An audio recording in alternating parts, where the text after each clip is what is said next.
I think the person who currently occupies the White House has no business being there and is making a chaotic mess of our country. It's just ridiculous that these things are going unchecked. Hey, hey, ho, ho, Elon Musk has got to go. Hey, hey, ho, ho, Elon Musk has got to go.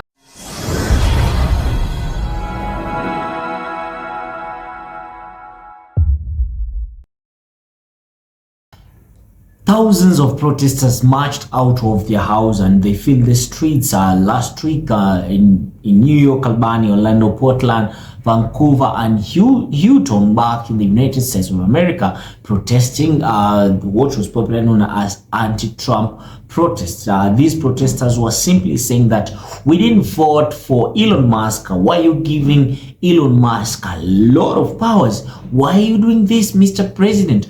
Why are you driving us this way, Mr. President?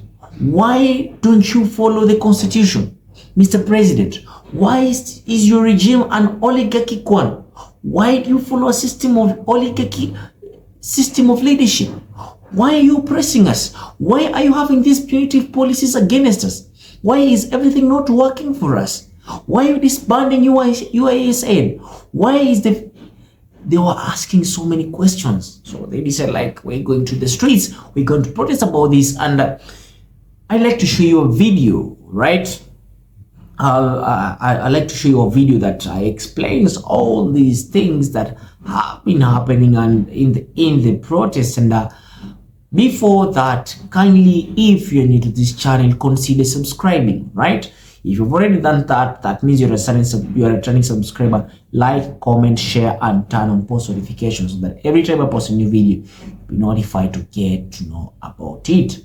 So right about now, let us jump straight into that video, and then I'll be back with my commentary.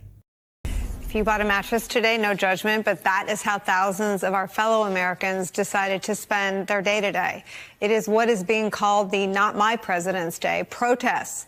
They are protesting in Portland, Oregon, in Vancouver, Washington, in Orlando, in Arizona, in Utah, in West Virginia, holding signs that say, "No kings, where law ends, tyranny begins." In Houston, chanting, "No one voted for Elon Musk." Organizers say the protests are in response to, quote, the anti-democratic and illegal actions of the Trump administration, including what can only be described at this point as a purge across multiple government institutions, like the VA, which provides health care to America's veterans, and USAID, which provides humanitarian aid all around the globe, and the Department of Education, and the Consumer Financial Protection Bureau, and the National Animal Health Laboratory Network, which, in plain English, they're the people who protect us from the next bird flu, or the one that's here now.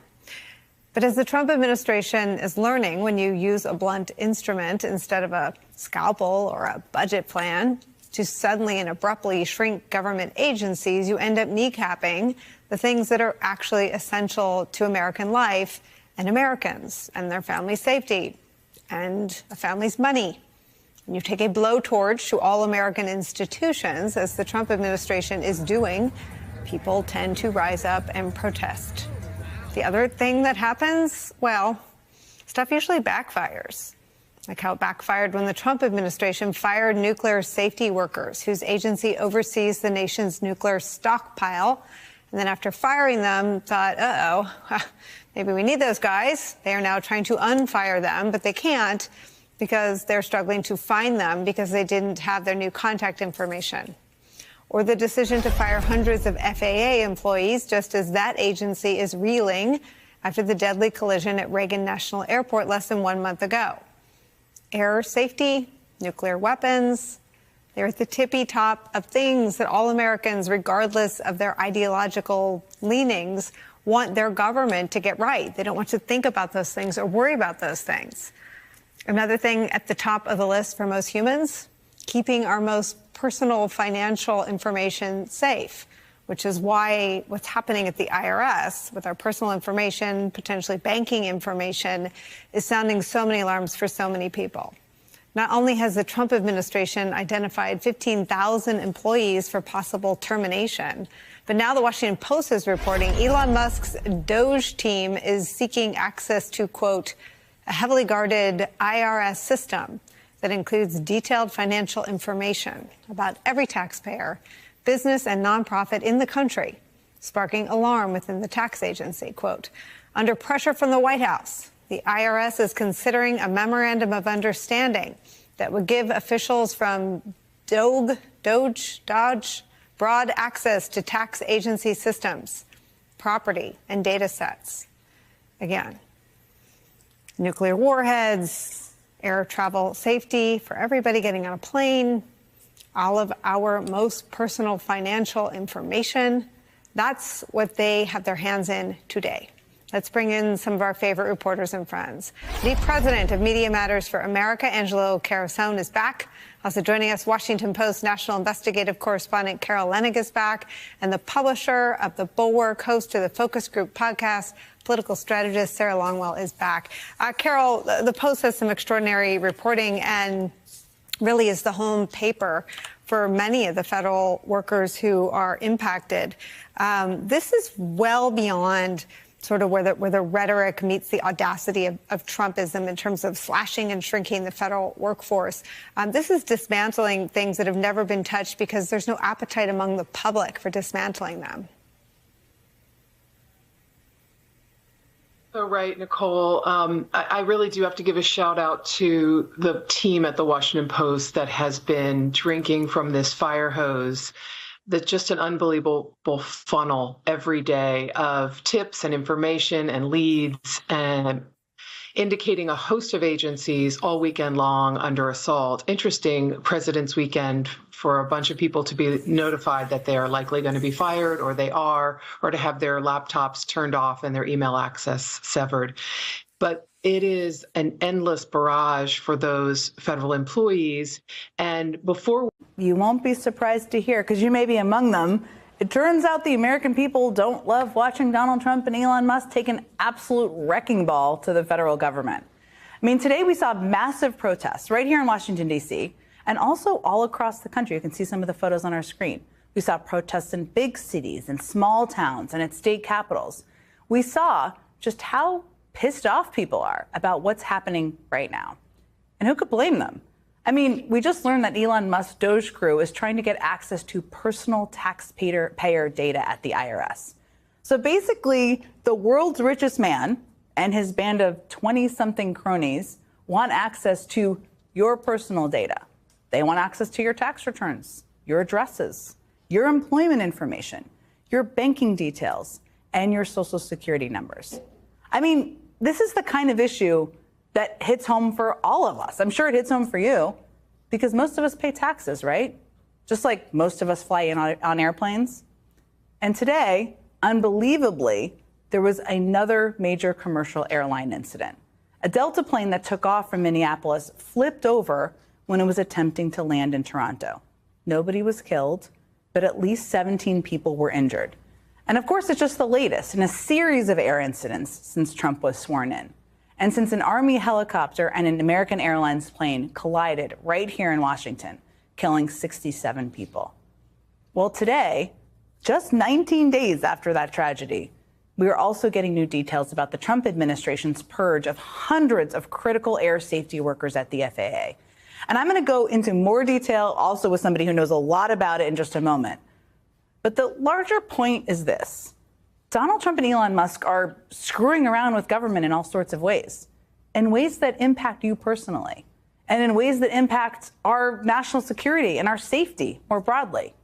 And in that process, they are teaching us a whole lot about all of the ways that government actually keeps us safe. For example, I mean, when the U.S. military needs to deploy more nuclear warheads on its planes and submarines to defend us, do you know who actually holds the components for those weapons? Who puts them together, makes sure they're safe, and delivers them to the Pentagon? Well, most of that work is actually done by the same people who also refurbish old nuclear weapons and dismantle the retired ones. And it all happens at one plant on the Sandy Plains outside of Amarillo, Texas, called the Pantex plant. It's where the employees and contractors for the Department of Energy are constantly inspecting and outfitting America's nuclear weapons with high explosives, as well as their cores of highly radioactive uranium and plutonium. All of this highly secretive, highly dangerous work is run by the Department of Energy's National Nuclear Security Administration. They oversee the U.S. nuclear stockpile and its components, not just at Pantex, but at an entire network of plants, labs, and bases across the country. The NNSA does all of that and transports nuclear material on U.S. highways using a highly trained and heavily armed fleet of trucks and vehicles. And this is all overseen by career staff with very, very specific expertise. For some of them, decades of it. It's also the sort of government function that we don't think about all the time. I hope you don't think about all the time. But it's always working in the background. It has to work because you can't mess around with the people who handle our nuclear weapons. Well, I mean, at least you thought you can't. The latest bit of information coming in from the National Nuclear Security Agency, which is tasked with overseeing and building the nation's nuclear weapons stockpile. Their notices have gone out with termination for probationary employees effective immediately. That's right. So as part of its purge of government employees, Elon Musk and his merry band of young Doge axemen unilaterally fired 350 workers at the agency responsible for safeguarding nuclear arms components. And almost immediately, they realized they'd made a terrible mistake. NBC News has obtained an email sent to employees of the National Nuclear Security Administration. It says in part the termination letters for some NNSA probationary employees are being rescinded, adding that officials do not have a good way to get in touch with those personnel. Do not have a good way to get in touch. Okay, that's right. Under Elon Musk's eye, the Trump White House fired a chunk of the NNSA workforce, and one of the hardest hit offices was the Pantex plant that I was just talking about, near Amarillo, Texas. They saw about 30% of the cuts. You know, that's the plant where employees work on reassembling warheads, one of the most sensitive jobs across the nuclear weapons enterprise. All right, good people, welcome back to the video. So as you've all watched that video and you've seen how these different reporters were giving their and these contributors, how they were airing their views out concerning this whole issue, I don't want to take much of your time, but something that has really caught my attention is how Musk wants to access personal data of American citizens, of course, at the IRS, Internal Revenue Service, right? So why will he want to access personal data of American citizens? I think there is something called something known as data protection, and according to data protection acts all over the world, it means that whatever your customer or your citizen has provided as his or her own personal details, no one else is supposed to access that data. And this is why some of American citizens are against Trump's regime. They are going out in the streets, they are protesting every now and then. Like, they just want things to work out for them, and if things work out for them, then it will be well and good. I don't know what's your take on this, but we can have a conversation in the comments, and I'd really want to see you in the next video. And how will I see you in the next video? If you're new here, consider subscribing. After you've subscribed, make sure that you turn on post notifications, so that every time I post a new video, you'll be the first person to get notified about it. Then after that, make sure that you like this video so that the YouTube algorithm can be favorable to me. This video is going to be suggested to as many people as possible. Don't forget to comment as we're having the conversation going on, and then share to your brothers and sisters so that they can also get enlightened. This is Awaken Africa. I'm your host, Bemo. Peace out.